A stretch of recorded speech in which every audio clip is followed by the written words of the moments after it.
Joining me today is a leader, a follower, a reader, a writer, a speaker, a listener, a student, a teacher, Jocko Willink. Welcome to the Rubin Report. How was that? I took that right out of the bio. That's good. Out of the Twitter bio. Well, that's my Twitter bio. Yeah. That's my Twitter bio. You're a little bit of everything. That actually is a pretty good explanation of you. It actually is a pretty good explanation to me. I think I cover those multiple dichotomies fairly well. Yeah, that would probably explain why you've written roughly 37,000 books, right? How many books have you written? I mean, I normally only put one book on the table. We put 4 here. So far I've written 3 adult books and 3 kids books. I've got another kids book coming out in the spring, and I've got another adult book coming out going head to head with Jordan Peterson in January of 2020. Oh. Yeah. I probably will be on tour with him for that book. That means that we're going to be in competition. Okay, well, bring it. All right, we'll see. Okay, so it's nice to not actually have to compete with the authors. Yeah. Well, do you feel like you're in competition with anyone? That's an interesting place to start off. Well, I guess there's a dichotomy there too, because I don't feel like I'm in competition with anyone, and I feel like I'm in competition with everyone. That's just sort of, in my nature to just compete. But no, I mean, in this world that I'm in right now, I don't really feel like I'm competing with anyone. I feel like I'm just kind of doing what I do, talking about what I like to talk about, writing about what I like to write about, and hanging out with cool people most of the time. Yeah, pretty good. All right, well, I think 99% of my audience knows who you are, knows a lot about you, but for the people that don't, and by the way, I should say, right before we start, I was saying, we have been trying to coordinate this for about 27 years, right? I mean, a long time, which is kind of funny. I mean, it really says, it's like, well, we're 2 people that are busy, and it was hard to really make this happen. But for the people that know nothing about you, tell me a little bit about your history. I was born and raised in a small New England town. I was a rebellious kid.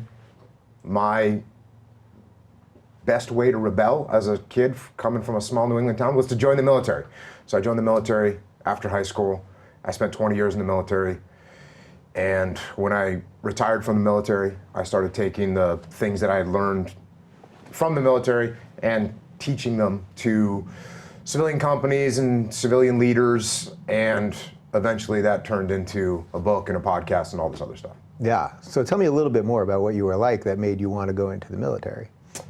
What was that rebellious kid or whatever that was? Yeah, I just grew up in a little New England town, and there was a lot of hippies and just kind of kids like that running around and smoking pot and whatever, and I really wasn't into that. And so, I think a lot of kids, when they rebel as kids, because all kids rebel, a lot of kids repel by drinking or they do drugs or whatever they're going to do, and I went in the other direction, was like into hardcore music, and eventually said, oh yeah, I'm just going to join the military because that's what I'm going to do.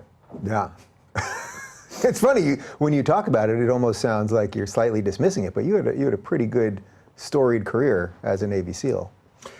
Yeah, no, I grew up in the SEAL teams. I went right in the Navy, right in the SEAL teams, and that's where I spent my whole adult life. And it was an incredible experience, worked with a bunch of awesome people, and got to do things that I had dreamed about doing since I was a little kid. What should we know about the life of a Navy SEAL that you don't get in the movies? Or however else we just sort of imagine these lives to be?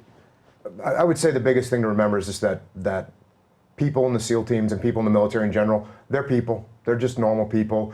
They go home, they got wives, they got kids, they're trying to live a normal life, and then their job requires them to do things that aren't very normal. And so they, for me, I kind of learned to compartmentalize what I was doing in the military. And when I'd come home, and I tell this to police officers and firefighters and military guys today, when you get home, don't bring your uniform home. Don't wear your uniform home. Like, physically take your uniform off, leave it at work, put on your civilian clothes when you go home, and be a civilian when you're home. How hard is that, though, once you're sort of in that locked mindset, which obviously has so much to do with the things that you write about and why your message actually is working and helping people? You say, how hard is it? Oh, it can be hard. It can be hard. Because you've got one life that you're living where decisions are really consequential, and then you've got your regular life that you're living, and things they aren't as consequential. I had a situation where I was at work, and there was a lot of stuff going on at work. They were they were redeploying people to Afghanistan. There was big decisions that were being made at work. And I remember I came home from work one day, and like I said, try to leave my work at work, but I'm sitting there thinking about how all this stuff is going to unfold. And my wife, you know, I got home and my wife goes, "Oh, I can't believe this." And I was like, "What happened? Is everything okay?" And she says, you know, no, it's not okay. The Disney on Ice is the same night as some other events for the kids. And I'm just thinking, hey, if that's the biggest worries my wife has, then that's a positive thing. Then life's pretty good. Yeah, life's pretty good. Yeah. So how quickly did you realize that you wanted to sort of bring these ideas about personal responsibility and sort of owning your life and all that into sort of that world, the world where Disney on Ice matters and the rest of it? Yeah, I was about 6 months from retiring. I had a friend that was the CEO of a big company, and he said, "I want you to come and talk to my executives about combat leadership." And I said, "Hey, sure, you know, sounds cool." So I went and did it, and and I don't think he really knew what to expect, you know, because I look like a knuckle dragger, and I'm at least a good portion. I actually am a knuckle dragger, and so he'd bring me in to talk, and I think he was maybe thinking I'd tell some cool war stories, and that'd be great. But I actually started talking about how you lead. And when I got done, he came up to me and said, "I want you to do this for every division that I have in my company." And I said, "Well, you know, I'm retiring." And he said, "Well, I'll give you money." And I said, "Okay." So I started working with all the different divisionals, and at one of those division meetings, the CEO of the parent company was there. And when I got done, he came up to me and said, "I want you to come and talk to all my CEOs for all these companies that I own." And he owned like 45 or 50 companies. So I went and did that. And when I went and talked to those companies, of course, then a bunch of those CEOs came up to me and said, "Hey, I want you to come and talk to my company." So that's kind of the way that it started. And it didn't take me very long at all. I mean, it actually was the very first company, that first guy that I talked to, when that group started telling me about the problems they were having, I was sitting there thinking to myself, well, I saw these problems in SEAL platoons when I was training SEAL platoons. It's the same thing. It's leadership. Yeah. Were you surprised that the big successful businesses were having such a leadership crisis? I was surprised for about 5 minutes. And then I realized that these are all human beings. These are the same human beings that are in a SEAL platoon, in an Army company, and in a business. And they all have the same idiosyncrasies, they have the same egos, the same personalities. You can see it all. And when you've seen it all over and over again, it becomes pretty evident, pretty clear when you're looking at it. And the last job that I had in the SEAL teams, I was running the SEAL training for the West Coast SEAL teams. And this isn't the training where you see like the guys carrying the boats on their heads and carrying logs around and doing a bunch of push-ups and stuff. The training that I ran was the training where SEALs actually learn to go into combat and fight the enemy. And this is where we really start focusing on combat leadership. And so in this training that I ran, we got to take SEAL platoons and put them through really tough training scenarios, very realistic training scenarios, over and over and over again. So every night, I'd basically be putting a new SEAL platoon through another training scenario, which the next night it would be another SEAL platoon going through the same training scenario, and then the next night would be another SEAL platoon going through the same training scenario. So you take these different SEAL platoons, and what's different about a SEAL platoon? What's different about a SEAL platoon is really just boils down to the leadership, because you got 16 SEALs in a SEAL platoon. The guys are basically the same. Sure, there's a bell curve, there's some top-end performers, there's some low-end performers, there's a bunch of guys in the middle. So the real variation on their performance was based almost 100% on their leadership. Mm-hmm. In fact, it was 100% on their leadership. And so I got to see this, and I got to watch these leadership scenarios unfold over and over again and see what leadership things worked and what didn't work. And so by the time I left that job and entered the civilian sector, I'd watch some random team of leaders inside of an organization, and I'd say to myself, oh, their strategic message isn't getting down to the frontline troops. They need to communicate this better. Or, oh, their departments aren't working together. They need to cover and move for each other. Or their mission is way too complex and that no one has any idea what they're actually supposed to be doing, so they need to simplify this. Or this senior leader is making all the decisions and therefore everything's moving really slow and nothing's happening at a good rate of speed, so they need to use decentralized command. And it was just so obvious when I started. How much of leadership in general do you think is innate versus learned? Obviously, you're teaching people the learned part, but there has to be some element that's innate, right? Yeah, there absolutely is. And there's the analogy that I give, and I don't play video games, but I've seen it, but on video games, you have a character in a video game and you'll have a certain level of intelligence and a certain level of strength and a certain level of agility. And those levels are what you get, and then you work with them. Well, it's the same thing for a leader. And there's different characteristics that you get that are good for leadership, right? If you're someone that's really articulate, that's a great thing to have to be a good leader, because you want the human beings that you're talking to understand what you're actually saying. So, and different people are naturally more articulate than other people. Mm-hmm. It's good to be able to look at complex problems and be able to simplify them, right? That's a very powerful tool, to have a really complex thing to solve and be able to look at it and say, okay, simplify it, and then simplify it not only for yourself so you can decide what to do, but simplify it for your team so they understand what to do. Mm-hmm. That's a characteristic that some people have. The one that I bring up a lot because it's very obvious is being loud. Because if you're in a leadership position, you need to be able to make people hear you. Yeah. And some people are born with a very loud voice. I was luckily born with a very loud voice, and it's inherited from my genes, right? And my kids inherited. My kids can be very loud, which is sometimes problematic in a house. But if you can't bark a command so that people can hear you in a machine gun fight, no one's gonna be able to do what you ask them to do. Yeah. So there's these different characteristics, and you can improve upon them. So if you're not very articulate, you can read and you can write and you can speak and you can become more articulate. If you are not very good at simplifying problems, you can start looking at complex problems and thinking about how you can simplify them, and you can get better at that.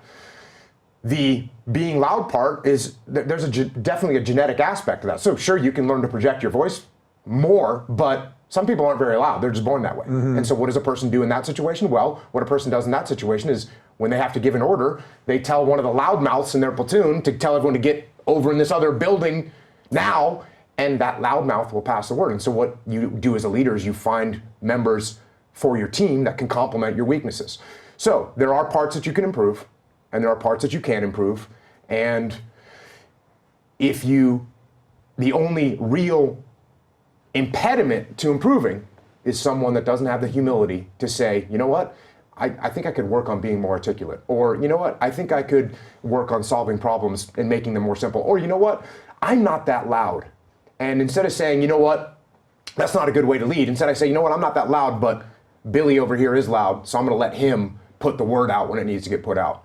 But if you don't have the humility to do that, you won't improve as a leader. Have you found those people that even if you lay out what the right skills are that they have to work on, or where their blind spots are, et cetera, that they just can't, whether it's ego or whatever else, that they just can't, certain people you just can't get through to? Absolutely. It's a horrible situation to be in. And in the SEAL teams, those guys will get fired. In the civilian sector, generally, those guys get fired. Because, I mean, you go into a company and you've got a CEO that is not listening to anyone, up or down the chain, not listening to the board, not listening to his subordinates. How is he going to improve? He's not going to.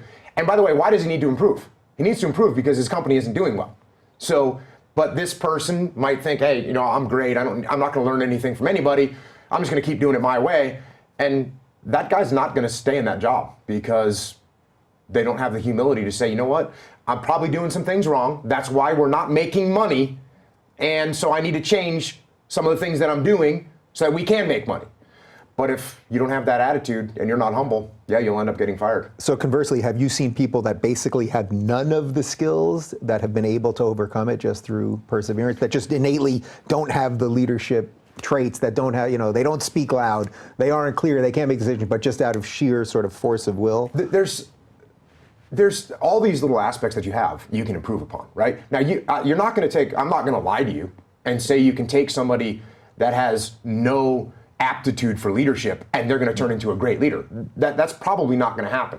But you can take someone that has minimal aptitude for leadership, and they can improve the areas where they need to improve. They can complement themselves with a team that can cover for the areas where they're weak, and they can end up doing a great job in a leadership position, for sure. Yeah. So handing some of this stuff off, people don't think of that in certain ways when it comes to leaders, like they have to do everything or know everything or something. But actually handing some of this stuff off is good. Delegating actually is good. Oh yeah, absolutely. Like, for instance, big shocker, I don't really like doing paperwork a lot. You know what I mean? You really instruct me as a paperwork guy. I know it might seem odd, but I always had guys that worked for me. I'd figure out that guy that was really good at administrative stuff, and there you go. Guess what he's going to do? A bunch of administrative stuff. And that's great. And so whatever areas of weakness you have some, get a member of your team recruit someone, bring someone on board that can actually make these things happen, and it'll work out great. Yeah, are you kind of surprised how much we need leadership sort of in society right now, that we seem to have like a complete dearth of leadership? I mean, you mentioned Jordan Peterson before. When I see the message that he's bringing to these people, it's really about getting yourself together, which is the most, I mean, it's very consistent with your message. Yeah. But the people that are coming are sort of looking for a leader to say that we just don't have, we seemingly don't have good leaders right now. Do you think that's a fair estimation? Well, we do have good leaders. There's plenty of good leaders out there, and I see them all the time in the business world. I still work with the military, and there's great leaders inside the military. There's great leaders inside the business world, for sure. There's also always a lack of leadership, and I mean, on my podcast, I cover books about war, generally first-person accounts, and there's a lack of leadership back then, and there's good leaders. So I don't know if it's gotten any better or worse, but the fact of the matter is that leadership is the hardest thing in the world, as far as I know. It's the hardest thing. People used to ask me when I first got out of the military, what was the most complex, operation that you would plan? I was like, planning operations isn't that big of a deal. Like, here's a bad guy, here's the assets that we have, here's what we're going to do to go take them out. I mean, this is stuff that generally it's not that hard to do, but the hard part is leading human beings. And so why does it seem like that we need better leadership? Because you always need better leadership, and because leadership is so hard to actually do properly. Yeah. Do you think we need some sort of mandatory military service to get some of this through to young people? I think military service is great for people. I know it was great for me, and it worked out really well for me, but I really don't believe in mandatory service, because I really don't believe that it's good for government to tell people what you need to do. I don't really support that, but I definitely support and encourage everyone to go in the reserves. Join the Army or the Marine Corps, the Navy, Air Force Reserves, where you go away for 6 weeks or 8 weeks, and you kind of learn what the military is about, and then you do 1 weekend a month and 2 weeks in the summertime for indefinitely. So I think I have a pretty good handle on your politics, but do you even have a label that kind of works for you politically? I don't know. I don't know. I don't know what label. I think it'd be pretty hard to label. Well, if you were just sort of summing up sort of your political beliefs, what would you say? I think that, I guess a broad statement would be, I don't think that the government is the solution to our problems. Yeah. I think that generally unleashing individuals to try and make things happen is the best way for things to work. It's consistent with decentralized command that I talk about in the first book that I wrote with my brother Leif. Is you can't control everything. Centralized decision making does not work. Mm-hmm. It doesn't work on the battlefield. It doesn't work in business. It doesn't work with governments. So that's, broadly speaking, I don't think that the government should control what individuals are doing as little as possible. Do there have to be some rules and regulations in place? Absolutely. But the framework should be as loose as possible. Just like if I'm running a SEAL platoon, it's not every man for himself. Mm-hmm. It's here's our standard operating procedures. Here's the areas where we commit to disciplined process. But then once you understand those and you know those, you're allowed to operate freely within those guidelines to execute the mission. And that's what works. That's what makes not just the SEAL teams, that's what makes any good military unit good, and that's what makes good businesses good. Good businesses aren't good because someone is micromanaging every single decision. Good businesses are good because people broadly understand the direction they're heading, they understand that, and they're allowed to move forward as they see fit. Are you shocked when you say something like that, which obviously I agree with 100%? I mean, all I talk about here is personal responsibility over and over. That doesn't seem to sort of be the kind of flavor of the day at the moment. That with this, if you listen to mainstream media, it's sort of more, well, the government should give you this, and we should take from some, give to others. That there's a more feeling of you are owed something rather than you got to get something. You're asking if I'm surprised by that? Yeah, because the way you're laying it out, it's obvious. You know what I mean? Yeah. I mean that in the best sense. It's obvious, it's your life. Go do something that has value and create something. I guess the real easy answer is no, I'm not surprised by it at all. Because if I come here and offer you something for free, why would you not want it? Why would you not want to take it? If I say, hey, you can have this house for free, and you'd say, okay, that seems like a good deal to me, right? And so, yeah, sure, I understand why people think that sounds like a good idea, because it's something for free, and they want to, in their own individual world, they think, okay, I do want to take advantage of this and get something for free. So it doesn't surprise me at all. What is unfortunate is if you can't draw the line between, hey, everyone gets everything for free, and there's a price to that somebody's going to have to pay, that's where it becomes a problem. There is some cost hidden in there somewhere. Yeah, somewhere. Yeah. So tell me what it was like when you started writing, because that must have been a whole other ball of wax. You know what it was? I was actually an English major in college, and I went to college halfway through my Navy career. I started off as an enlisted guy, went to college, and then or became an officer, and then went to college eventually. So, and the reason I was an English major was because, believe it or not, when you're an officer in the military, and actually almost any job in the military, you have to write. You not just have to write, you have to read, you have to understand, because you have to write concept of operations documents that are going to be pushed up the chain of command, and they're going to read through them and ask questions and look at the document and try and comprehend what it is that you're trying to do. You got to write evaluations for your troops, and your troops are getting promoted based on the evaluations that you write. Same with awards, you got to write awards. Same thing with after actions reports. So if you do an operation and things don't go well, you have to be able to articulate and explain that, what happened, and then pass that word on so everyone understands. Not only that, you're being given direction. Verbal direction, yes, of course, but you're given written direction as well. You're given missions in a written format, or you're given rules of engagement in a written format, written by lawyers. And I realized while I was a young enlisted guy, and then as a junior officer, what I really need to be able to do is understand and communicate well up and down the chain of command. So when I went to college, I said, yeah, I want to learn English. I want to get good at it. And so that's what I did. And so obviously I did a bunch of writing and a ton of reading when I was an English major in college. And then when I was in the military, I was writing. You're writing all the time. And then when I got out, and I was working with these companies, and it grew really quickly, and that's why my buddy, who was one of the platoon commanders that worked for me in the Battle of Ramadi, Leif Babin, he was getting out of the Navy too, and I started to need some cover, and I said, hey man, you want to jump in and get some of this? And he was all on board. And then as we started doing this, people would always say, hey, do you have this stuff written down anywhere? Do you have a document you can give us? And so we eventually wrote it down, and then that's how the first book came. Yeah, can you lay out a little bit about the Battle of Ramadi?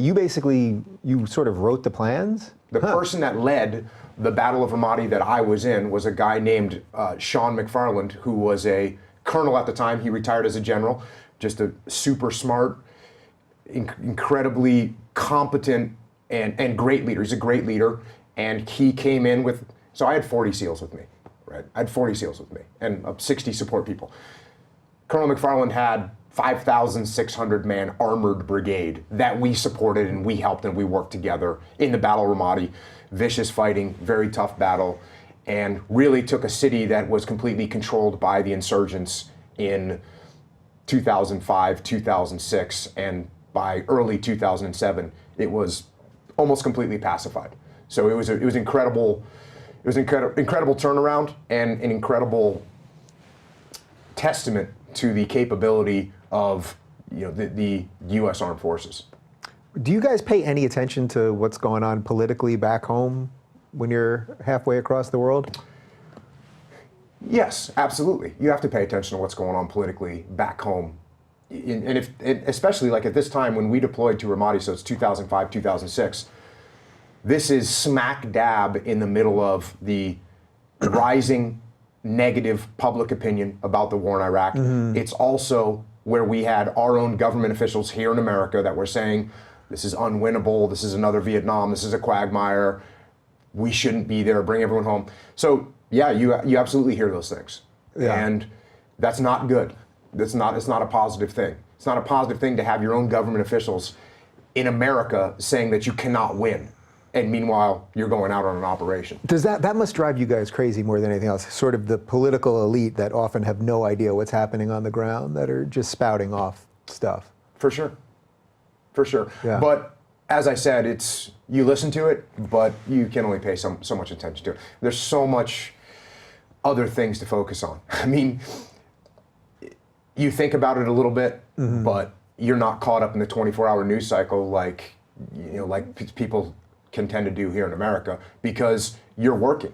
And You're getting back from one operation, you're preparing for another operation. I got guys in the field, I got another element in the field, I'm going in the field. You don't have time to be sitting around, hey, I wonder what this politician is saying about what we're doing. How much of leadership that you brought to it was just about managing stress for your guys, just making sure that they were actually okay in the midst of the chaos? Absolutely, you have to do some of that. I mean, it's a balancing act between there's all kinds of things that you're trying to juggle at the same time. And managing stress on the guys is definitely one of them. And in a situation where you're getting guys wounded and your guys are getting killed, that stress meter can get pegged out pretty quick. So you have to manage it. You have to do it to the best of your ability. It's hard. It's hard because the war is going to keep going, and you are going to keep, you have work that needs to continue.